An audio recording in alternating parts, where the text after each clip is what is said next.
Paix et salut sur le prophète Mohammed ainsi que sur sa famille et ses compagnons. Alors aujourd'hui, nous allons parler du rôle du Mokaddam, jusqu'à où il faut suivre son Mokaddam. Quel est le devoir de l'aspirant Tijani quant au suivi du Mokaddam, quant à son obéissance et quant à son imitation? Voilà, donc c'est un rappel sur la responsabilité du disciple Tijani et aussi un rappel sur le rôle du Mokaddam aussi. Voilà. Donc, le Mokaddam est un représentant de Sinacher Ahmed Tijani, radiallahu anhu, et tous les Mokaddam ne sont pas au même niveau. Voilà, parce que bien qu'on soit un Mokaddam, on reste toujours un disciple. On reste toujours un disciple devant Sinacher Ahmed Tijani, radiallahu anhu. Voilà. Mais quand on prend le wird avec un Mokaddam en qui on a confiance, en tant qu'aspirant, jusqu'à où nous devons le suivre. Voilà. Alors, nous savons tous que le prophète Mohammed, sur lui la paix et le salut, nous savons tous qu'il a parachevé de la meilleure manière la religion d'Allah, qui est l'islam. Et personne ne peut changer quoi que ce soit à cette religion.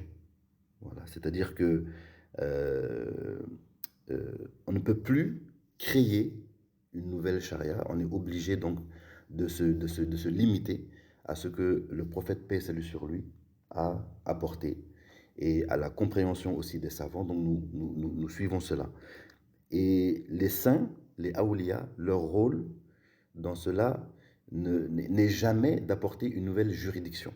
C'est-à-dire que les awliya, les rapprochés de Allah Azawajal, leur rôle va être de raviver, voilà, donc des traditions oubliées ou négligées, de protéger aussi des sunnans, de protéger la religion d'Allah, d'apporter des éclaircissements sur la religion. Leur rôle aussi va être de rectifier, voilà, s'il y a des erreurs, de corriger, voilà, des erreurs. Ils vont aussi, les saints vont aussi apporter de nouvelles compréhensions, voilà, des nouvelles compréhensions sur ce qui est déjà là. Souvent, ce sont des compréhensions même qui sont adaptées, qui sont plus adaptées aux gens de leur époque. Voilà, c'est pour ça que le fait de suivre les awliya, on a l'impression vraiment quand on les suit que l'islam est vivant. Voilà, auprès d'eux, l'islam est vivant, c'est toujours frais, c'est toujours nouveau.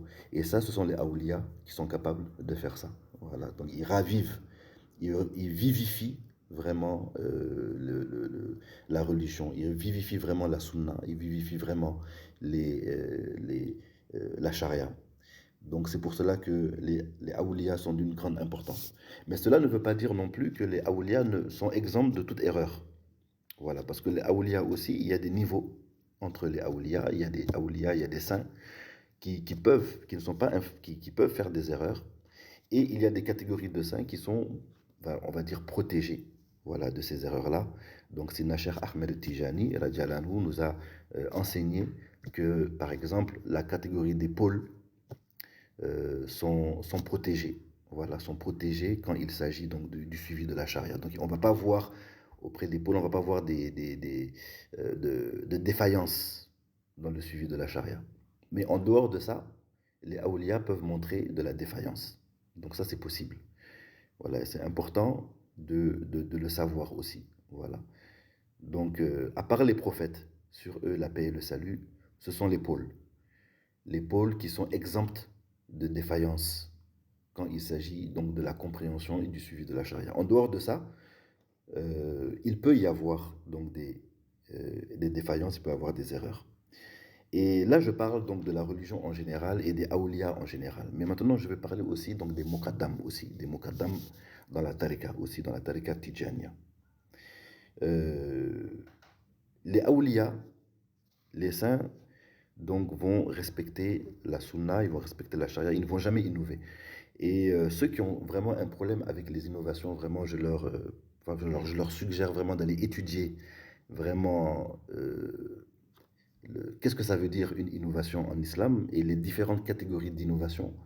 parce que il y a un problème souvent dans la compréhension. Donc on voit souvent donc, chez les gens qui suivent le wahhabisme, ils ne font pas la différence entre les différentes formes d'innovation.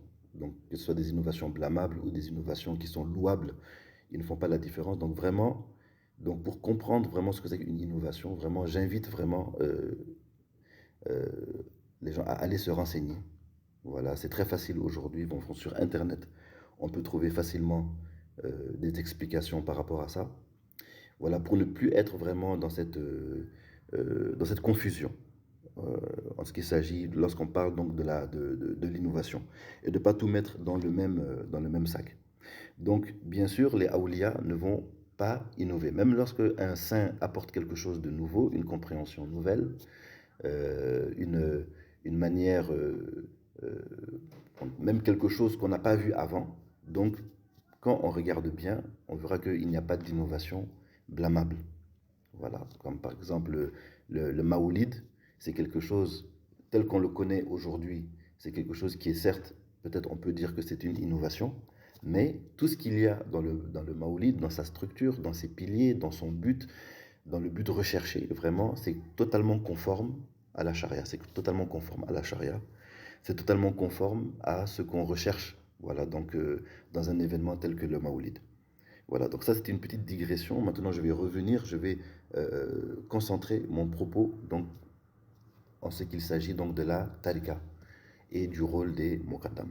Donc on a vu le rôle des awliya, on a vu aussi les limites de ce qu'ils peuvent faire.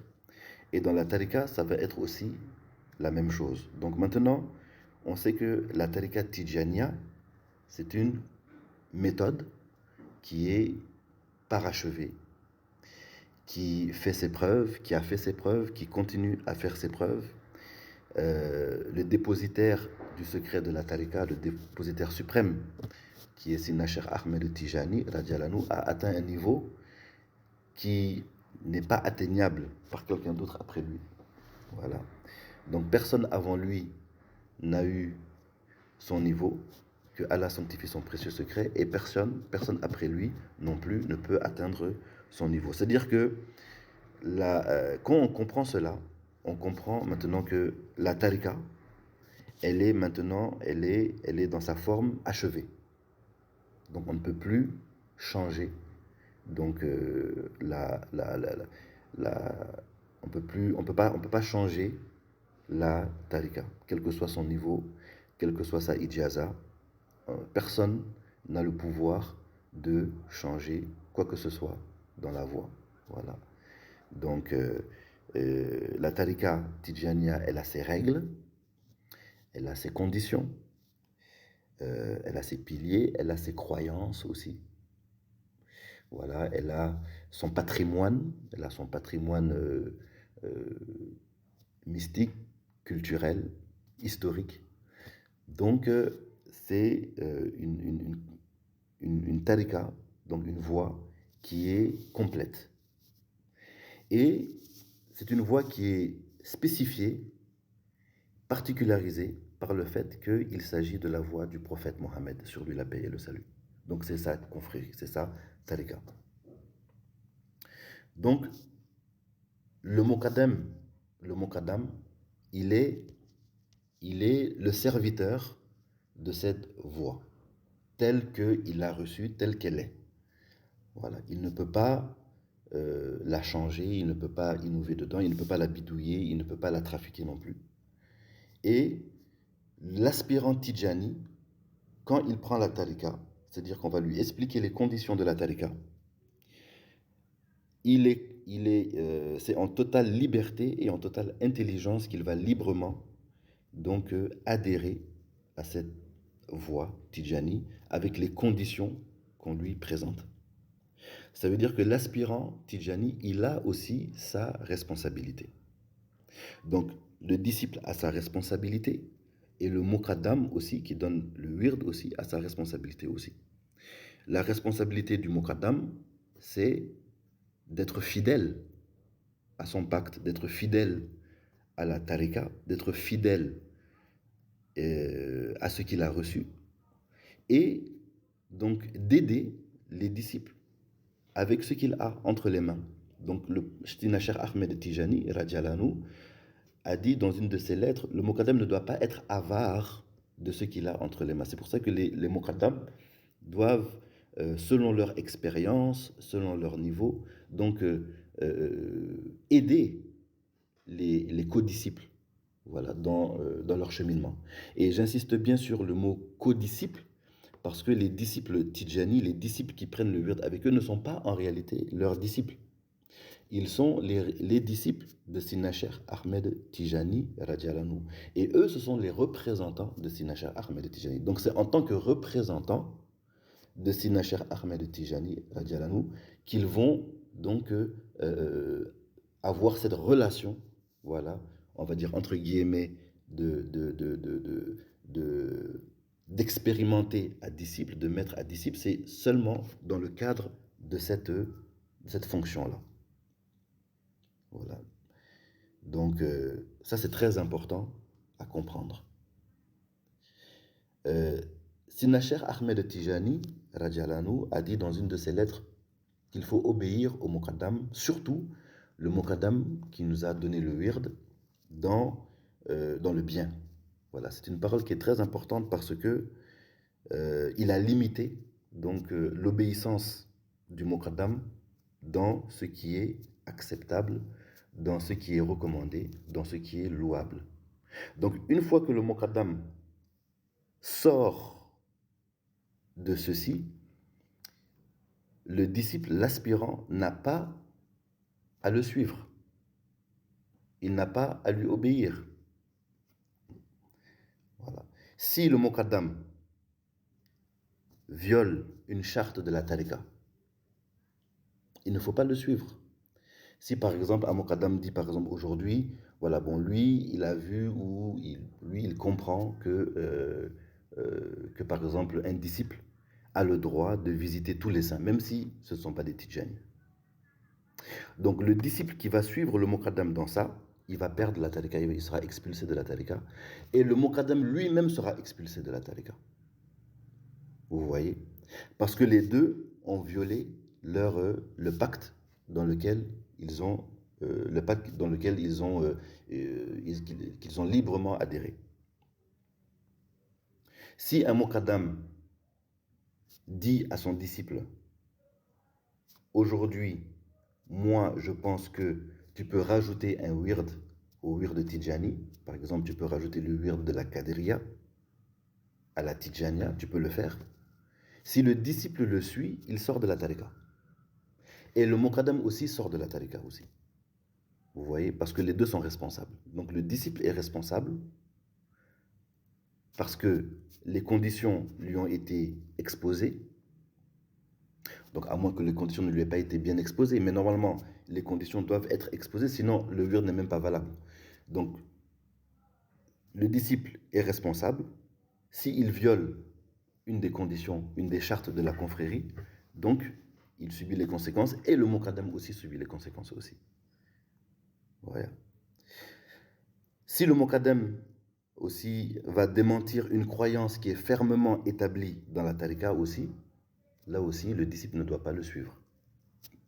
Donc une croyance qui est fermement établie, par exemple, on sait que Sinacher Ahmed Tijani, Radjalanu, c'est le pôle caché, c'est le sceau de la sainteté.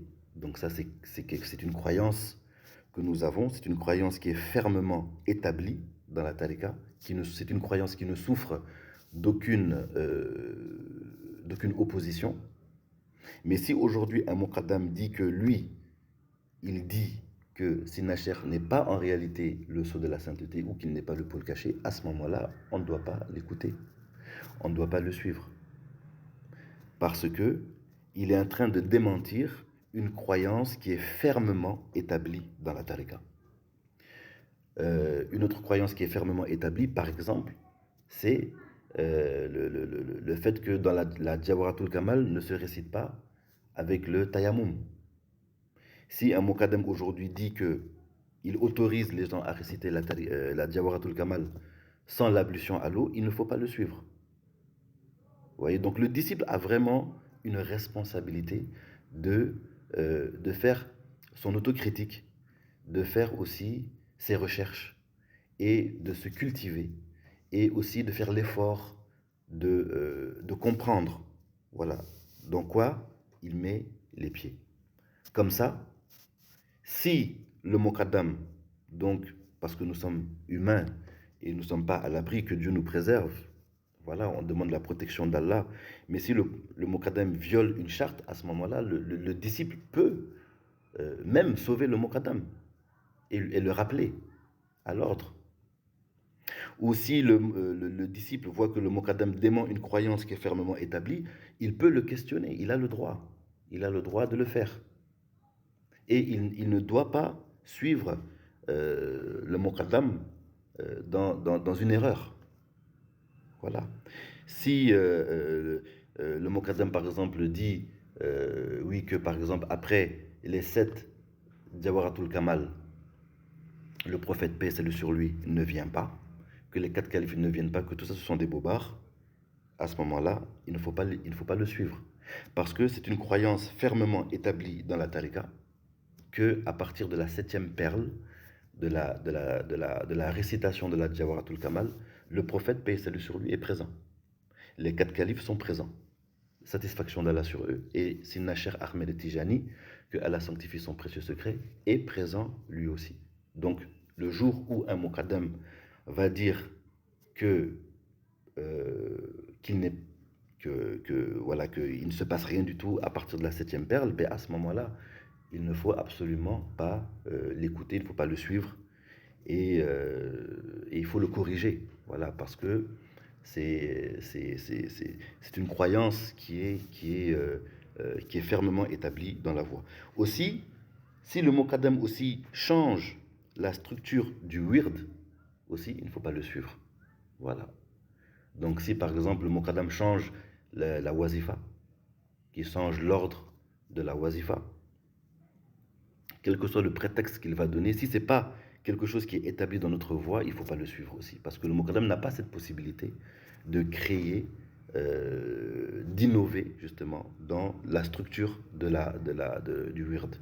Voilà, le wird est connu, il y a des références partout, c'est célèbre, et un Mokaddam ne peut pas le changer.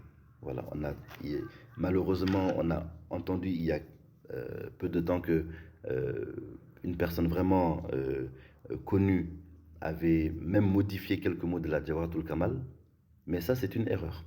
C'était une erreur. Et les disciples n'ont pas à suivre,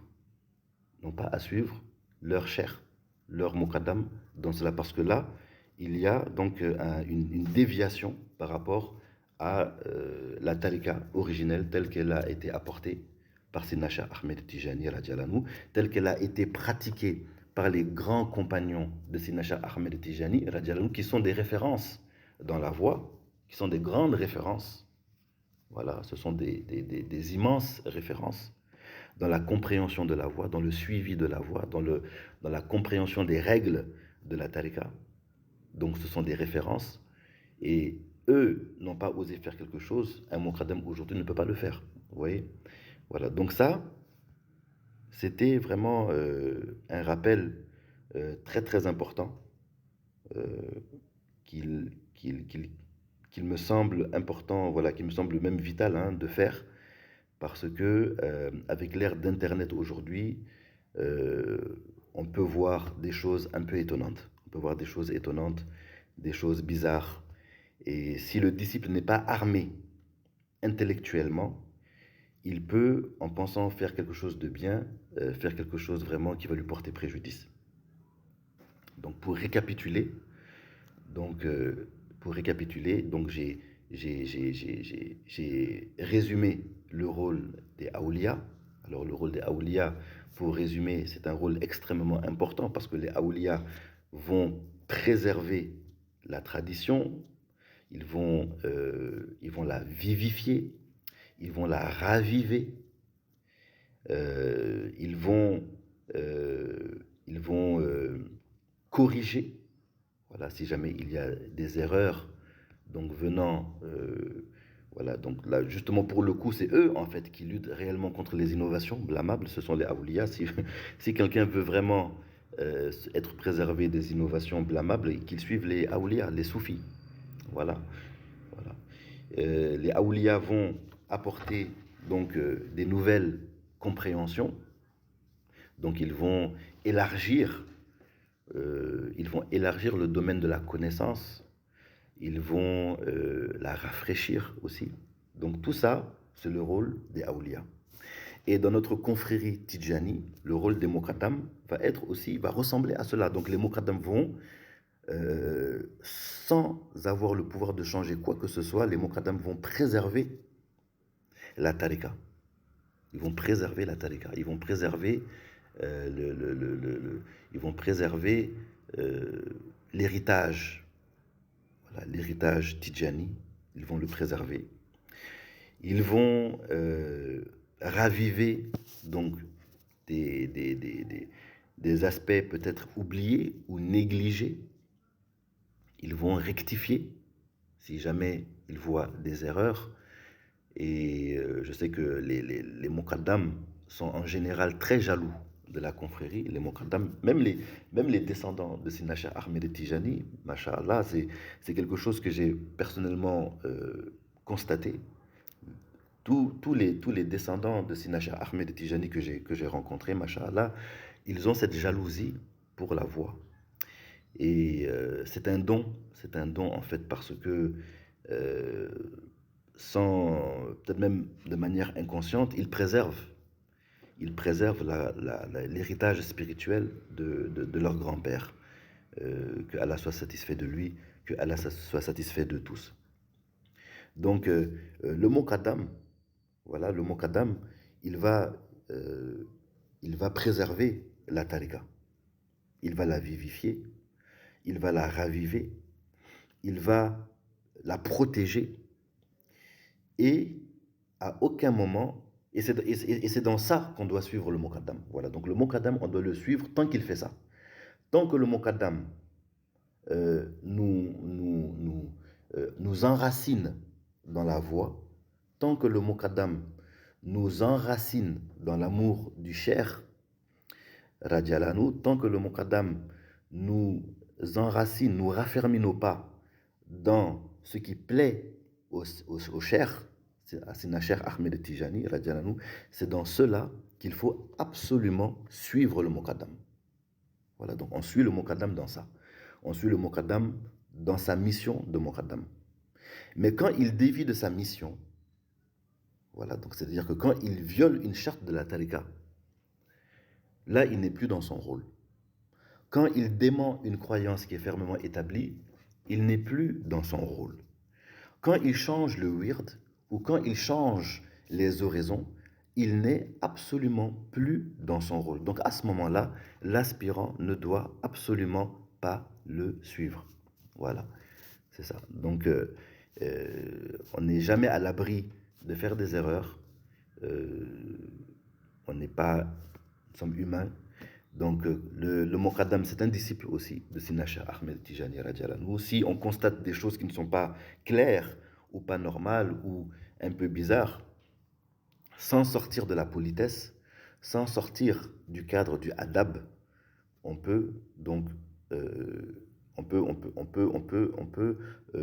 le corriger ou questionner, voilà, ou tout simplement s'éloigner.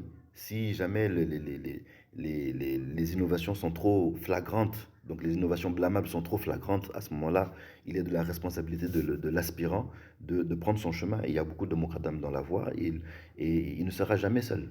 Il ne sera jamais seul. Il y a beaucoup de disciples qui sont des érudits de la voie, beaucoup de Mokaddam c'est d'ailleurs c'est l'écrasante majorité, qui sont vraiment fidèles au pacte, qui sont fidèles à la voie, qui sont fidèles au patrimoine, qui sont fidèles à l'héritage. Donc c'est ça qu'il faut suivre. C'est eux qu'il faut suivre. Voilà. Et quant au reste, si on ne peut pas faire entendre raison, donc on s'éloigne tout simplement. Voilà. Et faire entendre raison, c'est dans les limites de la politesse, voilà, de la diplomatie, voilà, quand c'est possible. Mais quand ce n'est pas possible, à ce moment, il faut s'éloigner. Voilà. Et les muqaddam qui vont violer, donc qui vont dévier de la confrérie, ceux qui vont les suivre vont créer une sorte de secte comme ça. Et c'est là qu'on voit souvent des schismes et des comportements sectaires un peu qui peuvent émerger. C'est quand il y a des anomalies. Voilà, quand on suit des anomalies. Quand on voit une anomalie qui n'est pas corrigée ou une anomalie qui est suivie par beaucoup de disciples, ça crée donc maintenant des comportements qui ne sont pas des comportements, normaux de disciples Tidjani, qui sont des comportements sectaires, des comportements aberrants, des comportements étranges. Voilà, donc ça, c'est quand on ne corrige pas. Voilà, et qu'on suit donc des muqaddam qui ont dévié. Aussi, il faut dire aussi une chose qui est très importante aussi, et je vais terminer par ça, c'est que quelqu'un peut être muqaddam par le papier, donc il a une ijaza en bonne et due forme, alors qu'en réalité, il est expulsé de la tariqa. Donc ça, c'est quelque chose qui est possible aussi.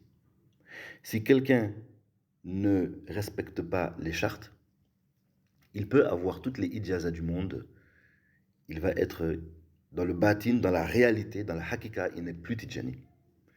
Voilà, il est expulsé de la voie, même s'il a des millions de ijazas. Vous voyez? Voilà, donc ça, c'est quelque chose qui fait très peur, voilà, à ceux qui sont enracinés dans la voie et ils suivent vraiment avec beaucoup de scrupules, voilà, tout ce qui est donc des chartes de la tariqa pour ne jamais se dévier, pour ne jamais dévier, parce qu'ils savent que même s'ils ont des ijazas mutlak, même s'ils ont des ijazas, etc., ils ne sont pas à l'abri d'être expulsés de la tariqa. Voilà, personne n'est à l'abri de ça. Voilà, donc il faut faire très très attention et vraiment respecter les chartes. L'aspirant, c'est pas parce qu'il est disciple qu'il ne doit pas chercher la connaissance. Aujourd'hui, les moyens de la connaissance, de trouver, en tout cas ce qui peut préserver le disciple de toute déviation, sont, sont faciles à trouver sur Internet. Le nombre de muqaddam qui sont sérieux sont l'immense et l'écrasante majorité. Il y a aussi, masha'Allah, les shurafa, les descendants de Sinacha Ahmed Tijani, qui ont cette jalousie innée pour la tariqa, qui sont aussi éparpillés donc, dans le monde qu'on peut aujourd'hui voir facilement. Donc, on n'a plus d'excuses, vraiment pour dévier. Voilà. Et le fait que Allah Azawajal a ouvert et a rendu facile donc le fait de comprendre la tariqa, le fait de trouver donc facilement des rappels sur les conditions de la voie, sur la jurisprudence de la voie, toutes ces facilités, ça vient de ça, c'est une ouverture divine. Donc c'est Allah Azawajal qui facilite pour les disciples donc pour qu'ils ne s'égarent pas. Voilà, pour qu'il ne dévie pas. Donc c'est ça qui fait que justement le type n'a pas d'excuse. Voilà, s'il trouve donc des, des, des choses aberrantes dans la voie. Voilà, donc je vais terminer mon propos avec ça. Voilà, je vous souhaite un bon ramadan. On est dans le mois du ramadan de 2022. Que Allah nous pardonne tous, que Allah nous guide, que Allah raffermisse nos pas dans la vérité, dans le chemin de sa satisfaction, que Allah nous gratifie par sa pure largesse, par sa pure faveur, qu'il nous accorde les plus hauts degrés du paradis, qu'il nous pardonne, qu'il nous protège et qu'il mette dans nos cœurs l'amour sincère et qui nous facilite donc le culte pur, qui nous facilite le culte pur et la recherche de sa satisfaction. اللهم صل على سيدنا محمد الفاتح لما أغلق والخاتم لما سبق الناصر الحق بالحق والهادي إلى صراطك المستقيم وعلى آله حق قدره ومقداره العظيم سبحان ربك رب العزة عما يصفون وسلام على المرسلين والحمد لله رب العالمين